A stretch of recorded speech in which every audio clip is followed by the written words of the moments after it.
Jahin নয়নাকে drop করে দিয়ে গাড়ি ঘুরিয়ে নিল। অন্তর বলল, তোর মনে কি চলছে বলতো? আমার মনে কি চলবে? তুই কি কোনোভাবে ভাবির প্রতি দুর্বল বোধ করছিস? জাহিন হার্ট ব্রেক করে গাড়ি থামিয়ে রক্তচক্ষু নিয়ে অন্তরের দিকে তাকিয়ে বলল, তোর সাহস হয় কি করে এত লেম কথা বলার? এত হাইপার হচ্ছিস কেন? তুই আজ যা করলি এসব তো তোর ব্যক্তিত্বের সঙ্গে যায় না, আর চিরচেনা জাহিনকে দিয়ে এসব কল্পনাও করা যায় না। দেখ, আমি খেয়াল করেছি তুই বারবার নয়নাকে টিস করার চেষ্টা করেছিস। জাহিন নিজের রাগ নিয়ন্ত্রণ করার চেষ্টা করে জোরে শ্বাস ছেড়ে বলল, আরে ইয়ার, আমি জাস্ট ফান করছিলাম। নয়না আমাকে দেখলে কেমন উদ্ভট ব্যবহার করে, মনে হয় যেন আমি তাকে খেয়ে ফেলব, তাই আমিও আজ সুযোগ পেয়ে ফান করলাম। আচ্ছা, তুই যে শামসুল হক স্কুলের সামনে দাঁড়িয়ে থাকতি, ওই মেয়েটার কি খবর? কোন মেয়ে? আর আমি দাঁড়িয়ে থাকতাম? কি বলছিস এসব? মাথা ঠিক আছে তোর? জাহিন চৌধুরীর যোগ্য মেয়ে পেলে জাহিন চৌধুরী সোজা তুলে নিয়ে বিয়ে করে নিত। এসব দাঁড়িয়ে থাকা, ইমপ্রেস করা, এসব জাহিন চৌধুরীর সঙ্গে যায় না। অন্তর আর কথা বাড়ালো না, তবে জাহিনের সূক্ষ্ম মিথ্যে কথা শুনে বেশ অবাক হল। অন্তর সবটা জেনেই প্রশ্ন করেছিল। সত্যিটা জানার পর মিথ্যে গল্প শুনতে ভালোই লাগে। জাহিন অন্তরকে নামিয়ে দিয়ে বলল, তুই বাসায় যা, আমার একটু কাজ আছে, 2 দিন পর ফিরব। জাহিন নিজের সিক্রেট অ্যাপার্টমেন্টে এসে দরজা বন্ধ করে সোজা ওয়াশরুমে ঢুকে পড়ল। বাথটাবে শুয়ে গিজার অন করে দিল। উপর থেকে শাওয়ার ছেড়ে চোখ বন্ধ করে রাখল। আজকের ঘটনা এক একে মেলাতে লাগল। হঠাৎ চোখ খুলে বলল, বি কেয়ারফুল জাহিন, এমনভাবে এগোতে হবে যাতে সাপও মরে, লাঠিও না ভাঙে। প্রায় ঘণ্টাখানেক শাওয়ার নিয়ে বেরিয়ে এলো। হাফ প্যান্ট পরে লাইটার হাতে নিয়ে সিগারেট ধরালো। আয়েশ করে বিছানায় হেলান দিয়ে বসল। দেওয়াল জুড়ে নয়নার সহস্রস্র ছবি টাঙানো। উঠে এসে একটা ছবির ওপর হাত রেখে বলল, তোমার তো শুধু আমার হওয়ার কথা ছিল, তাহলে তুমি আমার ভাইয়ের কি করে হলে? প্রেম করবে আমার সঙ্গে আর বিয়ে করবে আমার ভাইকে? তা হবে না সুইটহার্ট। জাহিন চৌধুরী এতটা ভদ্র নয়। নিজের মোবাইল নিয়ে একজনকে কল করল। ওপাশ থেকে রিসিভ হতেই জাহিন বলল, কি মন্ত্রী সাহেব, ডিসিশন ফাইনাল করলেন নাকি আমি শাস্তি ফাইনাল করব? সব প্রমাণ কিন্তু আমার হাতে। মিস্টার চৌধুরী, আপনি যা বলবেন তাই হবে। আপনি আমার ফার্ম হাউসে চলে আসুন আজ রাতে। আপনার জন্য আপ্যায়নের ব্যবস্থা করে রেখেছি। কোনো মেয়ে যেন না থাকে, আর কোনো ধরনের চালাকি করলে আমি কি করতে পারি তা কল্পনাও করতে পারবেন না। মিস্টার চৌধুরী, আপনি যেমনটা চাইবেন ঠিক তেমনটাই হবে। ডোন্ট ওয়ারি, আপনি আমার স্পেশাল গেস্ট, আপনার যত্নে কোনো ত্রুটি হবে না। নয়না বাসায় এসে ফ্রেশ হয়ে খেতে বসল। তুষিও খাচ্ছিল। Nayanar mood of. বাসায় এসে শুধু জাহান্নারা বেগমকে বলেছিল, আমরা ফ্রেশ হয়ে আসছি, তুমি খাবার রেডি করো তো আম্মু, আর এখন কিছু জিজ্ঞেস করবে না, বাকি কথা রাতে বলবো।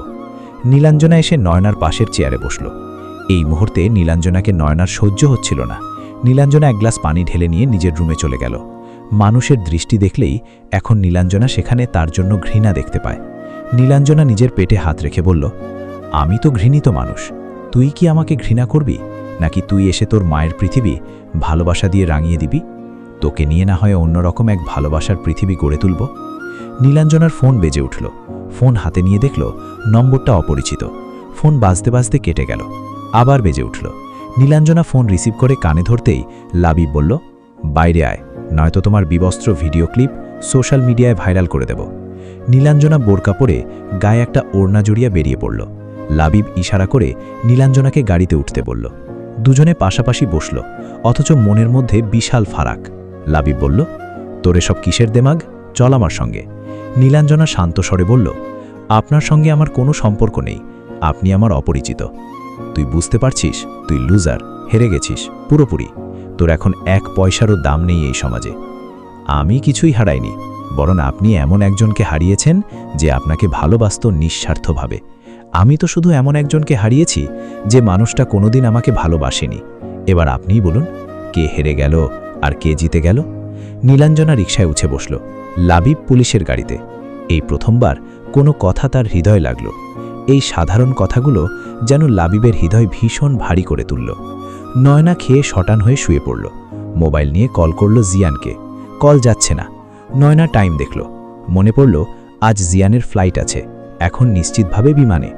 নয়না জিয়ানের টেক্সট দেখতে লাগল। তুমি কখনো অমাবস্যা তো কখনো পূর্ণচন্দ্র, তবে তুমি যে রূপেই ধরা দাও সব রূপেই মোহনীয়। মিসেস চৌধুরী, মুড সুইং হলো কেন হঠাৎ? আপনার কি পিরিয়ড ডেট কাছাকাছি চলে এসেছে নাকি? শুনুন ম্যাডাম, মাথা ঠান্ডা করুন, 2টো চকলেট খান, এরপর আমাকে নক দিয়ে মিষ্টি মিষ্টি কথা বলবেন, মনে থাকে যেন। লাস্ট টেক্সটে লেখা, তুমি রেগে গেলে তোমাকে টুপ করে কামড় দিতে ইচ্ছে করে, তোমার ওই লাল টুকটুকে গালে, নাকের টুকায়। আমি না তোমাকে অনেক বেশি ভালোবেসে ফেলেছি, তুমি আমার সবটা দখল করে নিয়েছ। ভালোবাসি তোমাকে প্রিয় সুনয়না, তুমি শুধু ক্যাপ্টেন রেজা চৌধুরীর। I love you so much dear wifey. Naina হাসছে, লোকটা একেবারে রসগোল্লার মতো কিউট, ইচ্ছে করছে টুপ করে খেয়ে ফেলতে। ইস, আমার বরটা এত কিউট কেন, ইচ্ছে করছে দৌড়ে গিয়ে তার বুকে ঝাঁপিয়ে পড়তে। কতদিন তার উষ্ণ বক্ষে মাথা রাখিনি। পাশ থেকে তুষি বলল, ভাই একটু আস্তে বল পীড়িতের কথা, ভুলে যাস না তোর পাশে একটা সিঙ্গেল অসহায় মেয়ে আছে, তার প্রতি একটু তো দয়ামায়া কর। জিয়ান টিভি বন্ধ করে বলল, ধুর, এত হট আর সুইট বউ থাকতে টিভি দেখব কেন? আমি তো লাইভ শো দেখব বেবি, লেটস ড্যান্স। জানো ওয়ে মিস্টার ড্রাইভার, আপনি বললেই আমি নাচব। জানো আজ রাত কা সিন বানা দো। ছি, কি সব কথা তোমার ডার্টি মাইন্ড। আমি ছি বলার মতো কি বললাম জানো? এই তো একটু আগেই বললেন। জিয়ান উঠে এসে নয়নার কোমর জড়িয়ে ধরে তাকে নিজের একেবারে কাছে টেনে এনে বলল, কি বললাম? নয়না জিয়ানের শার্ট খামচে ধরে বলল, ছাড়ুন। ছাড়বো বলে তো ধরিনি জানো।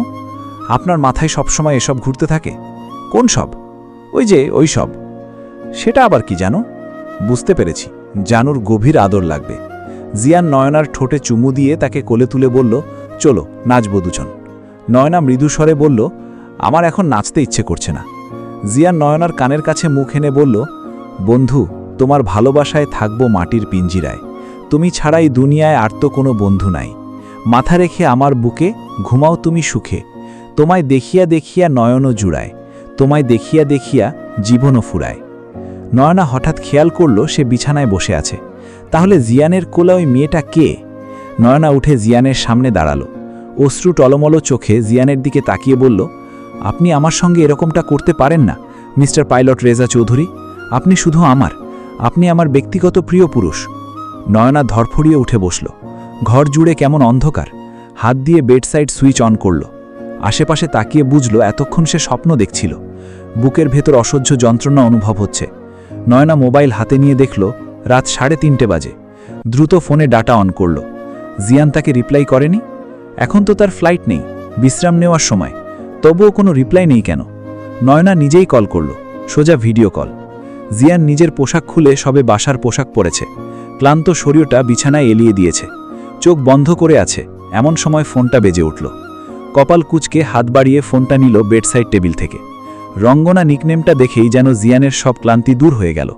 ঠোঁটের কোণে উকি দিল হাসির ঝলক। ফোন রিসিভ করতেই ওপাশ থেকে কথা শুরু হলো। ফোন রিসিভ হতেই নয়না এক নাগারে বলতে শুরু করল, একদম ভালোবাসেন না আমাকে? দুদিনেই ভালোবাসা ফুরিয়ে গেছে, পুরনো হয়ে গেছি, তাই এখন আর ভালোবাসবেন কেন? জিয়ান চুপচাপ নয়নার দিকে তাকিয়ে তার কথা শুনছে। নয়না আরও ক্ষেপে গেল। আশ্চর্য, এভাবে তাকিয়ে আছেন কেন? কথা বলার জন্য মুখ নেই নাকি? জিয়ান মৃদু হেসে বলল, এই গভীর রাতে এমনভাবে সামনে এলে আর কিছু খেয়াল থাকে রঙ্গনা? নয়না নিজের দিকে তাকালো। শর্ট টি শার্ট, যার ফলে পেট থেকে নাভি পর্যন্ত উন্মুক্ত। প্লাজো উঠে এসেছে বেশ খানিকটা। নয়না দ্রুত চাদর টেনে নিল। রাগে গজগজ করতে করতে বলল, অসভ্য। জিয়ান বুকে হাত দিয়ে বলল, I need you dear butter mushroom. উফ, আজ আর ঘুম আসবে না। কেন এত রাতে এমন মোহনীয় রূপে ধরা দিলে? এখন নিজেকে কন্ট্রোল করব কি করে বেব? নয়নার রাগ হচ্ছে। লোকটার মাথায় কি সাধারণ কোনো বোধবুদ্ধি নেই? জিজ্ঞেস করছে না আমি এত রাতে কেন কল করেছি। জিয়ান নিরাশ গলায় বলল, কি স্বপ্ন দেখে ঘুম ভেঙে গেছে মিসেস চৌধুরী? আপনি আমাকে সত্যি ভালোবাসেন? শোনাও না, ফোনটা কাটো। এই মুহূর্তে এসব কথা বলার কোনো ইন্টারেস্ট আমার নেই। নয়না কল কাটার আগেই জিয়ান কল কেটে দিল। নয়না স্পষ্ট দেখতে পেল জিয়ানের রুমে এক নারী মূর্তির ছায়া। কাঁধ পর্যন্ত চুল, জিন্স আর শার্ট পরা মেয়েটা। নয়নার হৃদয়ে মুহূর্তে শূন্যতা ছড়িয়ে পড়ল। পুরো পৃথিবীর সব সত্য তার কাছে মিথ্যে মনে হতে লাগল। অন্তর কয়েকদিন ধরে জাহিনের ওপর নজর রেখেছে। সে খোলা মাঠের এক প্রান্তে বসে আছে। আচ্ছা, সত্যি সত্যি কি জাহিন আমার বোনের খুনিদের সহযোগী? এটা কি করে সম্ভব? সেই ক্লাস 3 থেকে আজ পর্যন্ত আমরা কখনো একে অপরকে ছাড়া একটা চকলেটও পর্যন্ত খাইনি। আমাদের বন্ধুত্ব রক্তের সম্পর্কের চেয়েও গভীর। সেই বন্ধু কি এমন জঘন্য কাজ করতে পারে? নাকি আমার কোথাও ভুল হচ্ছে? মাটির দিকে তাকিয়ে অন্তর বলল, আমি চাই না এসব সত্যি হোক। আমি চাই পৃথিবীর সব মিথ্যে হোক, তবুও তুই আমার বোনের খুনিদের সহযোগী না, এটা কখনো সত্যি হোক। অন্তর নিজের মনে বসেছিল, এমন সময় কেউ তার কাঁধে হাত রাখল। অন্তর পেছনে তাকিয়ে বলল, আপনি? আমার আপনার হেল্প দরকার, প্লিজ আমাকে হেল্প করুন। কিসের হেল্প? তার আগে বলুন আপনার চোখ ভেজা কেন? মানুষের হৃদয়ে কিছু কষ্ট থাকে যেগুলো ভাষা হয়ে বের হয় না কখনো। বলতে চাইলেও শব্দেরা মুখ ফিরিয়ে নেয়। বেদনাগুলো কেবল বুকের গহীনে চাপা পড়ে থাকে, অপ্রকাশিত এক নিঃশব্দ আরতি হয়ে। সে কষ্ট কোনোদিন প্রকাশ পায় না, শুধু জমে থাকে, জমে থাকা মেঘের মতো অনুভবের আকাশে মেঘ নামে। হৃদয় যখন আর সেই ভাস হইতে পারে না, তখন মনে কালো মেঘ নামে, নীরবতা ঘনিয়ে আসে, আর চোখের কোণেই হয় যেন সেই বেদনার একমাত্র আশ্রয়স্থল। অশ্রুগুলো ঝরে পড়ে, ঠিক যেন নির্জন বর্ষায় একলা কোনো বৃক্ষ কাঁদে। এই দুঃখের নেই কোনো সঙ্গী, নেই কোনো আশ্রয়, এ এক নিঃসঙ্গ পথ চলা, অন্তরের অন্তরালে জমে থাকা এক অমলিন মৌনতা। তুষি কিছুক্ষণ নীরব থেকে বলল, জানেন, আমি কঠিন কথা বুঝি না, খুব সহজ একটা মানুষ আমি, তবে এমন এক কঠিন জালে আটকে পড়েছি, বুঝতে পারছি না এই জাল ছিঁড়ে কিভাবে বের হব। আপনি কি হেল্প করতে পারি সেটা বলুন। সায়না আর অনিকেতের বিয়ে হয়ে গেল। রাতের আধারে 4 জন মানুষকে সাক্ষী রেখে, আল্লাহ তাআলার উপর ভরসা করে সায়না হয়ে গেল অনিকেতের বউ। সায়নার চোখের কোণে অশ্রু চিকচিক করছে। অনিকেত কাজী সাহেবকে বিদায় দিয়ে বলল, জীবনটা ছেলে খেলা নয়, আর বিয়ে মানে এক বিশাল জার্নি। আপনি বুঝদার হয়েও অবুঝের মতো কাজ করলেন, মিস সায়না। সায়না শাড়ির আঁচল টেনে মাথায় তুলে বলল, আসসালামু আলাইকুম ডিয়ার হাজব্যান্ড, আমি আপনার ওয়াইফ মিসেস অনিকেত মাহমুদ। সুতরাং নিজের সদ্য বিয়ে করা বউকে আপনি করে বলবেন না। নাহিদ হেসে বলল, ভাবি, আপনার মতো মেয়েই দরকার ছিল অনিকেতের। আমাদের জন্য আপনাকে কষ্ট করতে হলো। কষ্ট কিসের? এত আনন্দের। আমার বন্ধুর বিয়ে বলে কথা, এত মহা খুশির কাজ। অনিকেত রাগ দেখিয়ে বলল, এসব মজা মনে হচ্ছে তোর? বিয়ে মানেই তো মজা দোস্ত, তুই জানিস না? না জানলে সমস্যা নেই, ভাবিজি তোকে জানিয়ে দেবে।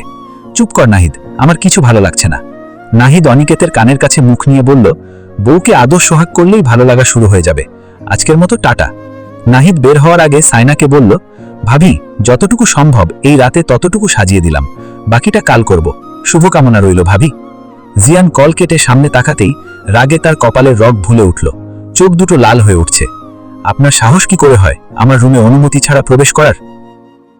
তো গল্পটা কেমন লাগলো সবাই কমেন্টে জানাবেন, এবং পরবর্তী পার্ট পেতে আমার চ্যানেলটি অবশ্যই সাবস্ক্রাইব করে রাখবেন। তো পরবর্তী পার্ট এই চ্যানেলেই পাবেন। ধন্যবাদ।